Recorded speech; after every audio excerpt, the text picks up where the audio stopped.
வணக்கம். இது நம்ம செய்தி சேனல். நான் உங்கள் ஜமால். அந்த 50 ஆண்டுகளில் ரஜினிகாந்த் என்பவர் மட்டுமே ஒரு மேஜிக் போல் சினிமாவில் ஆச்சரியங்களை நிகழ்த்தி கொண்டிருக்கிறார். அபூர்வ ராகங்கள் படத்தின் மூலம் வேகமான தமிழ் பேசி தனது ஸ்டைலான சுறுசுறுப்பான நடிப்பால் ஒரு புதிய பாதையை உருவாக்கினார் ரஜினிகாந்த்.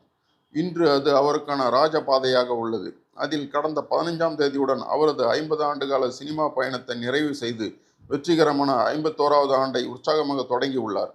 அவரது ஸ்டைலான உழைப்பு அவரை சினிமாவிலும் வாழ்க்கையிலும் உச்சத்தில் உட்கார வைத்து அழகு பார்த்து ரசிக்கிறது. அவர் அமர்ந்திருக்கும் அந்த சிம்மாசனத்தை இன்னும் யாராலும் நெருங்க முடியவில்லை என்பது நிதர்சனமான உண்மை. அவர் நினைத்திருந்தால் இந்த 50வது ஆண்டு நிறைவை பிரம்மாண்டமான விழாவாக கொண்டாடியிருக்க முடியும். அப்படி கொண்டாடியிருந்தால் அனைத்து ஊடகங்களும் சோசியல் மீடியாக்களும் மற்ற செய்திகளை மாற்றாந்தாயாக ஒதுக்கி வைத்துவிட்டு சூப்பர் ஸ்டார் ரஜினிகாந்தின் 50வது ஆண்டு விழா செய்தியினை மட்டுமே கொண்டாடி மகிழ்ந்திருக்கும். ஆனால் எளிமைக்கு எடுத்துக்காட்டான ரஜினிகாந்த் அவர்கள் திரையுலகின் முக்கிய பிரமுகர்கள் பலரும் முயற்சித்த நிலையில் தனக்கு விழா வேண்டாம், உங்களின் வாழ்த்தும் கோடான கோடி ரசிகர்களின் அன்பும் போதும் என மறுத்துவிட்டார்.